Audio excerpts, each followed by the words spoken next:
One Piece. One Piece. This is One Piece chapter 1144, A Time for Warriors. Last we left off with One Piece.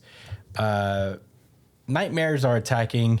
There is a holy knight on this island named Killingham that has the ability to bring out people's dreams, whatever they currently be dreaming about, and bring it to reality. And he has done so with the children of Elbaf, putting them all to sleep and bringing the thing that they're most afraid of to life. And now those things are attacking Elbaf at various places. So, yeah, that's happening. And meanwhile, Loki is currently being treated for his wounds suffered by Shamrock and Gunko, who have attacked him previously.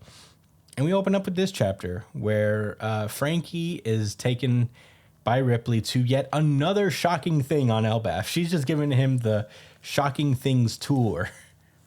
He's like, did you know we have a whole fucking lab here? Which is pretty cool. Apparently, there is this really overgrown old laboratory that exists on Elbaf. And Lilith and Bonnie are already here because they got lost. So they just happened to stumble upon this place. And Ripley explains that she's been hearing alarms in the distance. So, there's probably danger in the woods. Lilith explains that she can't even believe that this place exists, and that she estimates that the building has been there for at least 3 millennia, which is nuts. It predates even the Void Century. This is probably the oldest thing in One Piece, except for maybe Ja Rule himself. But anyway, damn, really? I think Ja Rule's like about he's like 3,000 years old. Google time. Google time. Brian's gonna Ja Rule. Ja Rule. Find out how old Ja Rule is. Probably like 40. Probably in his 40s. Yeah, right. 48. Yeah, something like that. While Brian is, oh shit, he's got the Google up. Did it show? Wait, you're not presenting. Oh. Come on, Brian. Come on, Brian. You can do this, buddy. There you go. Hey. He is 480. Oh, so this thing 408. Okay, so yeah, this is definitely the oldest thing we've seen in One Piece so far. He is 100. Did you say he was 4,000 years old? I thought he was. He's 400 years old. 408 years old. Yeah. All right, never mind. Yeah, this lab is 3,000 years old. So, according to Lilith's estimation. But anyway, as they're talking about it, and Lilith explaining that she's actually going to settle down and live on Elbaf, specifically in this lab, and Frankie's about to check it out too, they get attacked by one of the dream things that Killingham has summoned, which is the big lightning cloud that is attacking everything. Probably the worst one that could have ever came up on them. For sure. For sure. Meanwhile, and Frankie is just like, oh, Elbaf, land of mystery and wonder. And Ripley's like, actually, I've never seen this thing in my life. This isn't natural. Oh, you mean the cloud with the smiley face on it is not natural? That's crazy. I guess he didn't want to be rude. Yeah. That could have been their local deity. Meanwhile, at the Western Village, the Draugr is attacking, and the Draugr is, I guess, a zombie in Elbaf lore. So everybody's just confused. They don't know what to do about this fucking thing. Brook is offended because he sees it as just a giant version of him, which is very funny. The Elbaf warriors attempt to move the Straw Hats away. They don't want the Straw Hats to fight because they're guests, and they shouldn't have to fight, which is nice of the Elbaf warriors. Meanwhile, Collun is begging to join the fight, and they are denying him, even though he is even though he is the son of Gaban.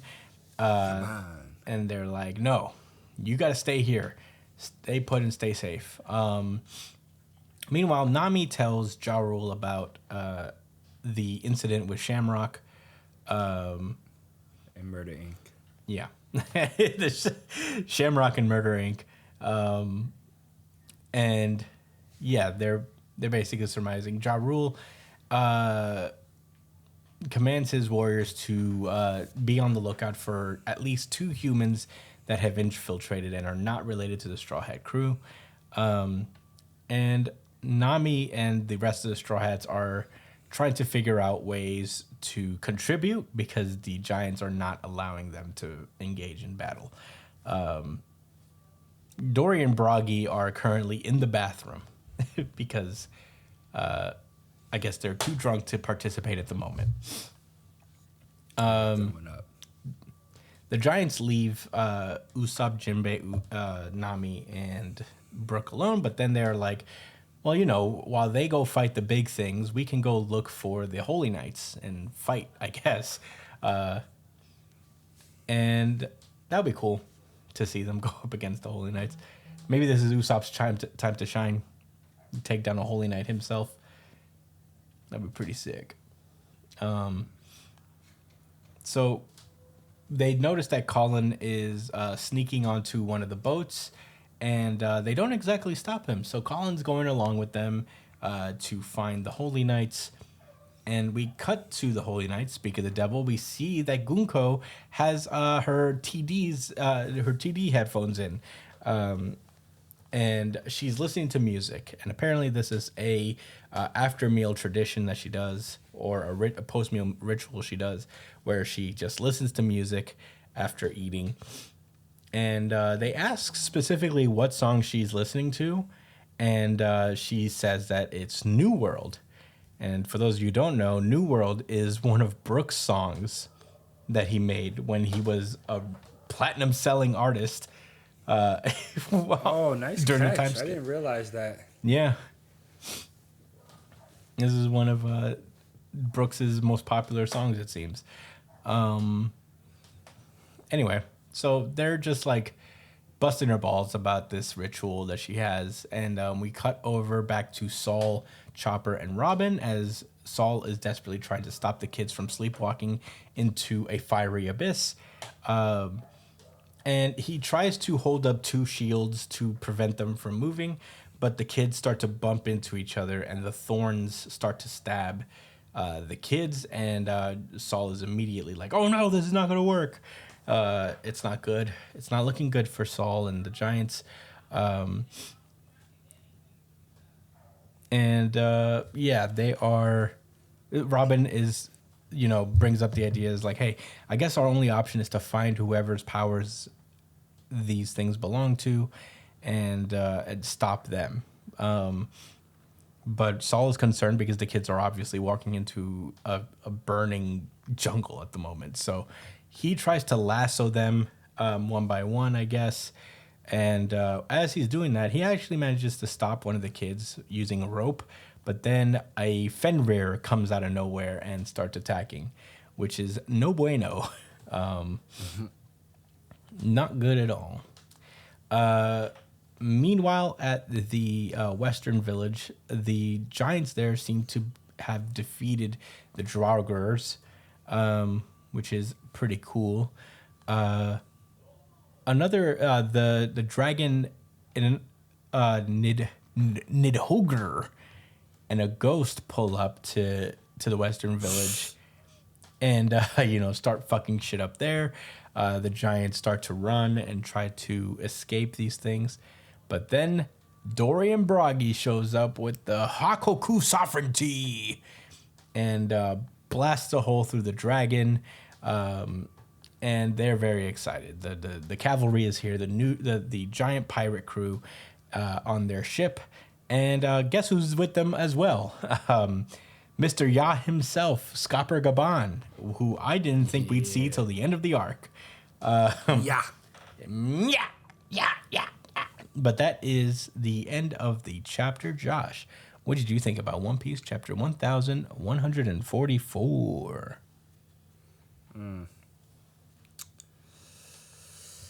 I don't have that many thoughts other than the arc is moving at an interesting pace. I think Saul's facial the way Oda draws Saul's face is really interesting to me. It's super detailed at certain points. Like he's been like even in the other chapters when he was reacting to the kids and shit. I don't know if Saul was like always like that, but I think it's really funny. It's a nice detail. I'll be honest with you. I'm having a hard time taking the situation serious, even though it's a really bad situation they're in. Am I the only one that's like, How damn, come? this has gotten progressively bad, but is it that bad? Yeah, it doesn't seem like a uber threat yet. I feel like this isn't something that the Straw Hats can't surmount. Right. Which, I mean, the element of surprise is crazy, but my bad. What were you gonna say? well, yeah, I'm just saying, I don't think that's like a particularly bad thing. I just think that, like, maybe when they catch up to whoever's doing this, it'll be an interesting fight. Because they are Holy Knights, after all. Yeah, for sure. And it I mean, does seem to be like the outer members of the Straw Hats actively looking for them, so. Yeah, because a lot of the strongest Straw Hats are still in the underworld, right? Yeah, the monster trio is still with Loki. So, that leaves the strongest being Jinbei at the moment. It's Scapagabao. Yeah. Brian, what were your thoughts on One Piece this week? This was a pretty alright chapter. I think they're setting up Gunko to be like a turncoat for the God Knights at some point. There's actually some theories going around as to who she is. This will be the first big news, Brian, in a while. Oh, shit. Let me find it. I haven't even used this in a while. I don't have it. No, it's fine. It's so old. So the streets are talking. People are saying that Gunko is actually a Ginny clone. Yeah, we talked about this last week, actually. So I don't know how I would feel about it. I feel like it makes sense because she's a big food eater. She's a big song enjoyer. And it just seems like she's starting to go towards the path of being like a turncoat, which would be cool. I really like her devil fruit. Her devil fruit's actually really cool. Directional movement. Yeah, I really like it. It's a cool design. But I really like the design of the monsters too, the little fear monsters and stuff. Like the Draugr looks cool. I'm curious as to how these things are mobilized. Like how do they decide where they go? Because why is the lightning motherfucker so far away from the rest of them? You know what I mean? Yeah, I would think they wander at random, or Killingham controls them to go where they go. It's really bad that the lightning one ended up at the oldest place that we've ever seen in One Piece. Yeah. And honestly, I feel like that's what gives it credence, that they probably just move at random and they just wander, because there's no way it wasn't an intentional move, because nobody knows about this place, it seems. So Yeah, I think the creatures were just seeking people out. Yeah. Although it was suggested when the Fenrir pulled up on Saul that they were being controlled. We already know that these creatures were created by that dragon. Killingham. Killingham. So Kieran. I'm sure he's guiding them at least a little bit, or at least giving them orders. And in the situation with the lightning bolt, it was probably just to seek out people and happen to come across them, they better get the fuck away from that ancient structure. You said it was a laboratory? Yeah. Maybe. I mean, Frankie said pure science, but Yeah, I think that's the. I think it's meant to maybe be a lab. They didn't confirm it was a lab, but it looks like one. But there was tech in there from 3,000 years ago or some shit. Yeah. they didn't say it was tech. They just Yeah, they didn't say it was. well, Frankie said pure science. I'm sure there's something there. Yeah, it looks I'm pretty sure mechanical. there's a lab. It looks like a mechanical building. I just wanted to make sure I didn't miss anything. Yeah, you didn't. But yeah, I wonder what the fuck. Because it's gonna only continue to escalate here, and I don't know how I feel about the God Knights being like the main villains of this arc. So I don't know. I feel like there's something missing. There's still a missing piece to Elbaf's story so far. Like it's missing one more thing to really be like, oh shit, this is the problem, kind of thing. You know what I mean? Yeah. Well, who killed the king? Loki. Is it really that obvious? Loki definitely killed the king. Well, it seems that he doesn't deny it. I don't know. He says, he does say that, like, you guys think I killed the king in, like, cold blood or something. I'm paraphrasing, but he says that.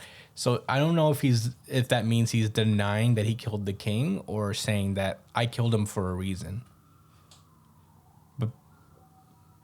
Some people are saying that he killed the king because the king was gonna, like, essentially tie them to the world government. Or Yeah, something. that's like, what I've heard as well. Open up Elbath.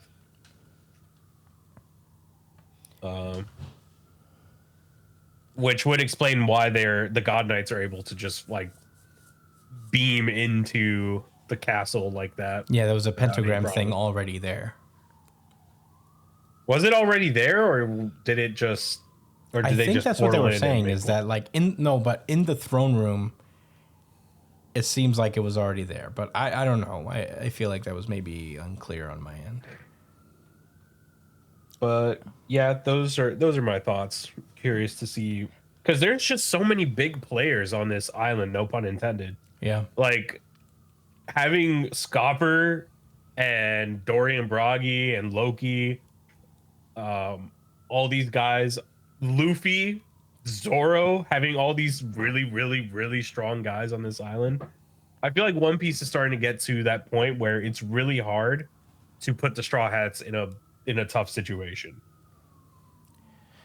Yeah, I mean, I have I feel like this is going to be kind of in the vein of the Zoe arc more than anything. I don't know. I feel like this is more of a big lore type arc where there is going to be some conflict, obviously, with the Holy Knights and with Loki, and the inner workings of Elbaf. But there's still so much about Elbaf that we haven't explored yet. So I feel like this is just kind of a primer. I can even imagine that if the Straw Hats find them and prove to be too much of a pain in the ass, that the Holy Knights will probably retreat. For now. I do see Gunko also trading places as well. She's the only person that seems to be built up to have some sort of humanity to them. Because she loves She food. likes music. Yeah, she loves food, and she has this ritual where she enjoys one of the Straw Hats' songs, to be specific, I feel like her meeting Brooke would be kind of interesting.